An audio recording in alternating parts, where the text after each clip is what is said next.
Like many of you, I've become increasingly concerned about the rising wave of authoritarianism sweeping the globe. We're seeing politicians target civil society, undermine freedom of the press, weaponize the justice system. And no one is being spared. Even countries that thought they were immune from wholesale assaults on democracy now understand we're all part of this struggle. That's an enormous challenge, but it also means we can learn from each other. I recently sat down with 3 leaders who are part of the Obama Foundation's alumni network to discuss their work in Hungary and Poland, 2 countries on the leading edge of confronting autocracy. People like Stefania, Sándor, and Zuzanna, they give me hope. And it's why a big part of our mission here at the Foundation is to connect, inspire, and empower leaders like them.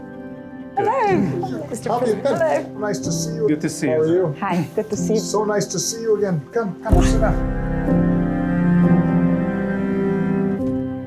All 3 of you have been fighting the good fight and rising up in the face of significant challenges to try to strengthen democracy. And so you're setting an example for all of us in the United States, here in the UK. I wanted to kind of get a sense of how the moment feels to you right now. I want to get a sense of the lessons you've learned since we last spoke and what you think is working and what isn't. Mm-hmm.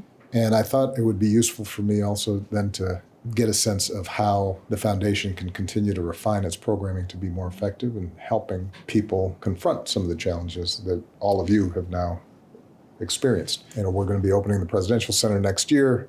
There will be a lot of attention on us. We want to use that moment to highlight the work that's already been done. And I think we have the opportunity to start expanding the scope of our efforts. But I'm always a big believer in actually finding out from the people who are doing the work on the ground, how they're seeing things and what they think would be most helpful. So why don't we just go around and give me a sense of your general perspective, and then maybe I'll follow up with a few questions. Is that all right? Yeah. Good. Okay. Go ahead. Shall I start? Yeah. So I'm still optimistic, although a little bit less after yesterday's UN session, I must admit. And many of the challenges that are happening in our countries, we are talking to each other, we are talking to Obama leaders, are so universal that it's worrying, that it's global. On the one hand, it's a challenge. On the other hand, it's also the opportunity. Because if we work the playbook well, then we can put it into practice. So with the democracy backsliding up till 2023 and then won elections in Poland, we all had immense hope that this is the end of backslide, that the rule of law will be brought back very quickly, and this will be quite easy job considering the civic society movement. Polish civil society really won the elections in the fall of 2023. Right. It was amazing. So many groups, so many activists, women, LGBTQ, minorities, youth, everyone engaged in their different bubbles, but this altogether brought a change. Right.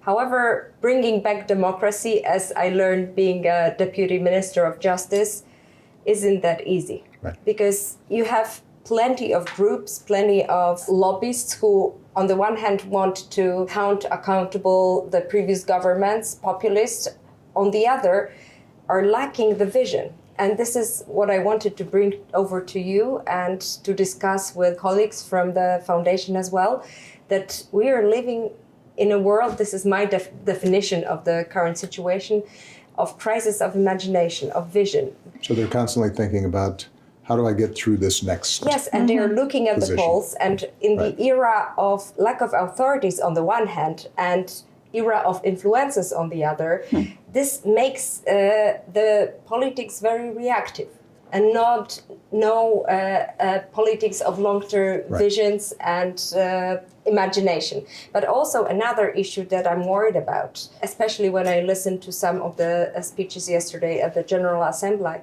is the language. The language that is used by populists, by authoritarians, using the common words but giving them different meaning. And there is a lot of grievance in this language, and it's weaponizing the fear among the societies now the immigration, but it can be any fear, you name it, but the fear as an emotion. So I think that leaders throughout the world have to face this grievance and see what is underneath. I was even talking to the taxi driver today when I was coming from Heathrow. I like this test very much because I asked him, I read about the rally against immigration in London that happened recently. What do you reckon? And he said, yes, they are taking our jobs, they are taking our healthcare system. My kid has to wait 3 days to get to the doctor. And the immigrants that are placed in hotels, they're getting 24-hour health service. Right. And we shouldn't turn a blind eye upon this problem, because this is what people feel. Right. We should address it directly. Right. And unfortunately, leaders also in Poland are afraid to do so. Right. Okay. Yeah, I think this is all things that I could really repeat from our experience in Hungary, so showing that the problems are really similar. And what I think want to connect to, one thing is definitely, you mentioned reactivity, is I think what we saw in the last 15 years of, let's say, anti-democratic government in Hungary is that those in power managed to set the agenda constantly, and everyone, even the media, was always following them and playing according to their rules, their game. And obviously in that game, and they always shift the rules according to what's most favorable to them, you have a much harder time to be present or represent what you're standing for. And I think it's now a bit changing that people start to understand that, and I think that matters a lot when we talk about protecting democracy, that maybe we should rather talk about renewing democracy. So a bit forget about what has been lost, because it's over. And I think there is a change in an epoch in what we've grown up and how we, experience democracy. And a lot of good things, I think we should keep from that, the spirit. But we cannot go back to these structures. And much more energy should go into, and here's where I connect to your thought about the vision and the ideas of how do the future looks for us? How does the world we want to live in looks like? Because there I see a serious gap that those people with progressive thoughts, with beliefs in humanity, in values that I think we all stand for, cannot really formulate an attractive vision and the path forward that people feel it's worth following, or for which they even feel it's worth sacrificing things. Because as you said, now I think a lot of people are driven by their fears. And that's like the very fruitful environment for those who want to exploit these fears for their various authoritarian, populist, whatever purposes. So we need to, I think, work a lot on regaining more power to people and citizens. And just adding to that,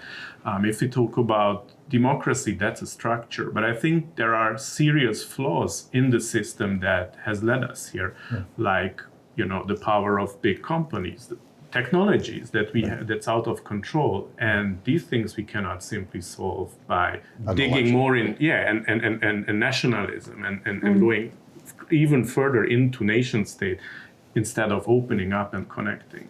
When I'm reading the news, then I'm not really hopeful.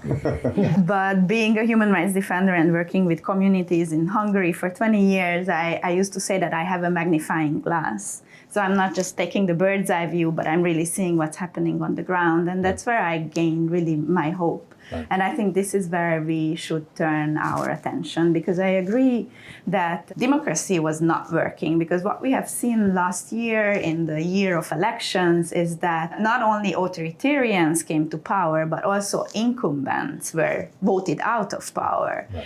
And I think it's because people are really, in general, disappointed in democracy. So instead of trying to fix it, why not start really from the local level to really work on that? Right. And I spent a lot of time, talking about rule of law and waning trust in democratic institutions. But I think we often overlook the fact that there is also a declining trust interpersonally. So between people, there is social fragmentation, polarization. We kind of forgot or maybe never knew how to speak with people who disagree with us.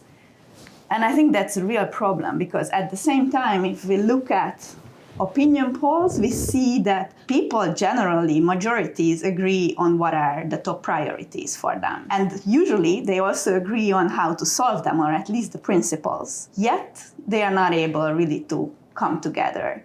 So democracy is very much about this local level, right, and also about these micro skills of cooperation, of reaching across the divide, of really speaking to people who agree on something and being able to come together, right, and compromise. And I think this is where we should really focus our attention to, be it local governments, participatory programs. I'm really interested in how they can involve less privileged people, also not only involve people individually, so they vote on a participatory budget, but how they can encourage people to come together and really practice these skills for cooperation that are essential for democracy. Right. Well, see if I'm hearing some of the themes that you're talking about correctly. The way I describe it is that the liberal, democratic, market-based order that was dominant post-World War II in what was then called the West, and then subsequently, after the fall of the Iron Curtain, then spread throughout Europe. A big challenge is that the governments themselves, whether center right or center left, were losing touch with people and weren't delivering on some of the basic hopes and dreams of people. And so you get frustrated with government, period. That obviously then opens the door for right-wing populism, anti-immigrant sentiment, anger, grievances, right? And so what I'm hearing is that, and you see this a little bit in the United States, this promise to go back to the way things were, but you might win an election, but you're not going to win a majority to really move forward unless you're able to address some of the failures of the old system, right? Yep. So that's one big piece of business. And the second thing is that how we engage people in this new era with social media and with huge gaps in wealth and the complexities of the modern economy. People feel as if they don't have control, and they feel as if their politicians often don't have control over all the different forces there. And we haven't figured out, all right, what are the new forms of participation that can engage people and make them feel empowered, so that when they act, it's going to make a difference for them and their families. And then the last thing, which is the point you made about working local, it's a broader principle, which is how do we rebuild social trust?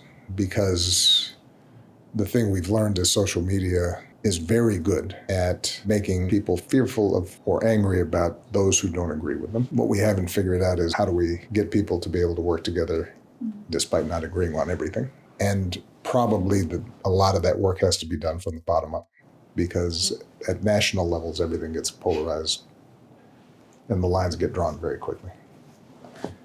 I guess my question would be, and you've hinted at some things, but when you're talking to your peers, both in country and then across, the Obama Foundation network, what kinds of answers have you started seeing, even if they're not completely there? So, for example, you've got a position inside your government, and obviously there are day-to-day issues that you have to deal with.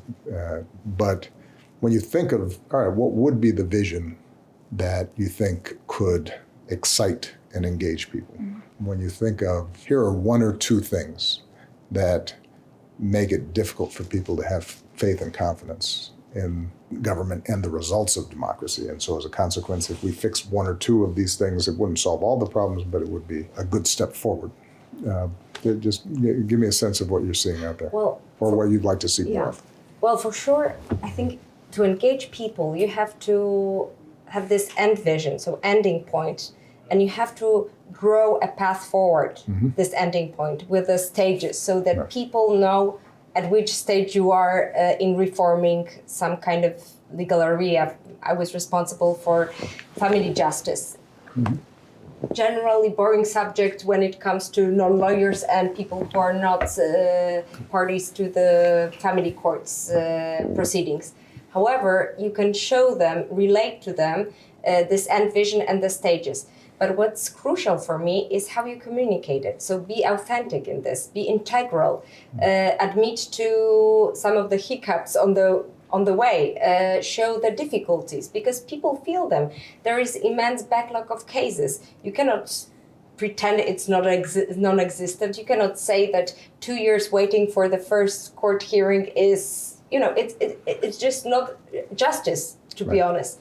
And you have to be authentic to be a true leader nowadays in the era of social media, where you have influencer talking about eyebrows and so forth. So, I mean, you have to be authentic, being also a political leader, because otherwise people will just move to another video. Right. But another thought, if I may, Mr. President, is built on what you said and Steffi, that I sense that for 20 plus years, we kept on limiting democracy to voting. I mean, and democracy is something to be practiced every day or every week regularly. Right.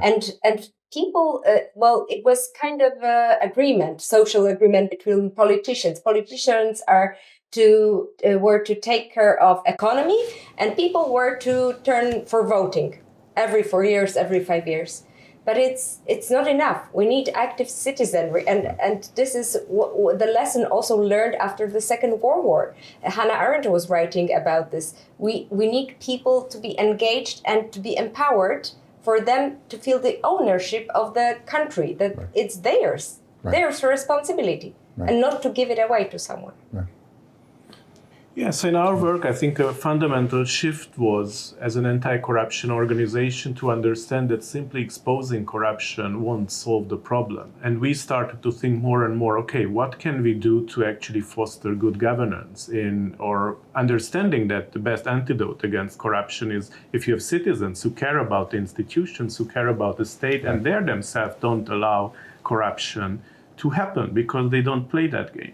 And for us, this shift was also a shift towards turning to the local level, because our belief was that from there, if we can help nurturing a new generation of decision maker, public administration, that thinks totally different about public service and the connection to citizens, then we can, first of all, pose a contrast to the national level, where we have a totally authoritarian turn, and people understand that, wow, there is a difference between what they're doing there and what's, we can practice locally in matters that, really you can really connect to, because you see the streets that are broken, you see all these little problems that matter in your everyday life. So we started to empower local governments, also developing technologies that help them to involve citizens in their work, and also to become much more transparent and accountable. So people really feel that this is something that belongs to us. This is something worth protecting. This is something worth participating in and developing together. I think the challenge comes after that. And we see that, there are very nice success stories. And there's some really beautiful experiences when, a finance department of a city sits down with the citizens discussing a problem, and they start to understand each other. Right. And the whole thing about bureaucracy vanishes, and it becomes life. Humans. Yeah. And that's a nice thing. I think that what we're challenging with, and what's here the problem, is how you make the connection between the local level and the national level. Because we already see that there are many talented people who just say, I don't want to participate in that because it's so ugly, it's so violent, it's too risky. Yeah, it's too risky. So I think that's, I would say, for us currently a challenge, where we're thinking about how can we make that connection, that this very good spirit can. Although part of what you're doing, though, and this goes, Steffi, to what you were saying, you build good habits, and you raise people's expectations about what's possible. And that's the beginning of then, that contrast creates the possibility at some point of transformation at the national level as well. But you have to break the initial cynicism, right? That everything's the way it is and there's nothing that we can do about it. And if I may add one learning, I think from this 15 years of anti-democratic rule, and also I think it applies a bit to what's going on in the US currently, right, is that politics has much more power than we thought. So these guys actually exploit politics, unfortunately for the worse, but they show that there is much more energy and potential into what a government can achieve if they want to do something. It's unfortunate. Well, it's an interesting question that I'm grappling with, obviously, because I'm watching what's happening now. And it goes to the point about not returning to exactly what was being done before, where things were stuck. The challenge we have, right, is that authoritarians can get things done just by breaking things. They haven't shown themselves to be particularly good at building things, but they can tear things down, remove constraints on their actions, and empower themselves in a small group. Now, in terms of being able to solve some of the big problems around healthcare or education, they're not so much, because that does require creating new structures. It's not just a matter of getting a cut, taking a piece of whatever is being done and making sure your friends are rewarded and your enemies are punished. But I do think the insight it speaks to, if we are renewing, reforming, recreating a democracy for the 21st century, that some of the old impediments have to be cleared away. So in the United States, for example, there will need to be laws that are changed so that action can be taken more effectively, more quickly, to respond to problems in a lawful way. Right? But I think what we've seen is that when people are frustrated, they're willing to take any kind of action, even if it's unlawful, because at least there's a sense of, well, something's happening. Right? And that's something that I think everybody has to internalize at this point. Stephanie? One, just to argue a little bit with what you said. I love arguing. I think what we overlook often that these leaders, and I can speak for my country, often really feel what people are missing and responding to them, oftentimes on a surface level, but still somehow having a lot of empathy and giving it to people. Like in our case, there was a lot of welfare measures put in place that created some sort of stability for people. The second point I wanted to make is that I think what we have to practice is the letting go of control. What we did at my former organization when we went local and opened regional offices, that we let go of deciding what will be the topic that we are working on. We brought together local civil society and asked them, what is the problem? And how can we help? And the third point I want to make is about starting points, like where do we start this rebuilding? Right now I'm working on a project about remembrance work, because oftentimes these unprocessed historical traumas are kind of used to divide us. And I really believe that if we start there, we can bring in people who would not come in for the more political project, but would come in for a cultural project. And we can practice those micro skills that we were talking about that are essential for democracy. I know we're out of time. I'm going to ask just one last question. You guys get a one-sentence answer. For the foundation, how have we been helpful, or how can we be more helpful in terms of the learnings that we provide, the training, the networks, as we go forward? Anything you want to advise us on this important work? Well, I think this is the solution, bringing people together, and they're joined by the willingness, by this adrenaline of making a change in different areas. And I think this is the key to success of democracy, that you're creating silos of people wanting to bring a change built on the common foundation. So, well, I think the more we are seeing each other together, the more projects we are engaged in, and if foundation can help facilitate this in any way, this is great, because with this globalization in the 21st century, we really need international engagement, especially transatlantic ones. Good. Totally agree. I would maybe just add that as much as possible in-person things when people have time to sit together and really talk, not just webinars. Right. And the other thing is skill building. So when I was at the fellowship program, there was a lot of things that we benefited from because most of civil society leaders know what they do because it's learning by doing, but Right. they were never trained. And there are so many skills that they're lacking, and they could be much more efficient if they would have some support in that. Good.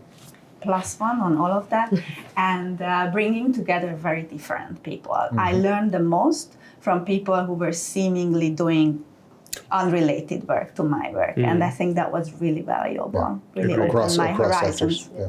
What a wonderful way for me to spend time. It's always, I'm always inspired by the work that you're doing. Hopefully we'll have a chance to see you when we open next year.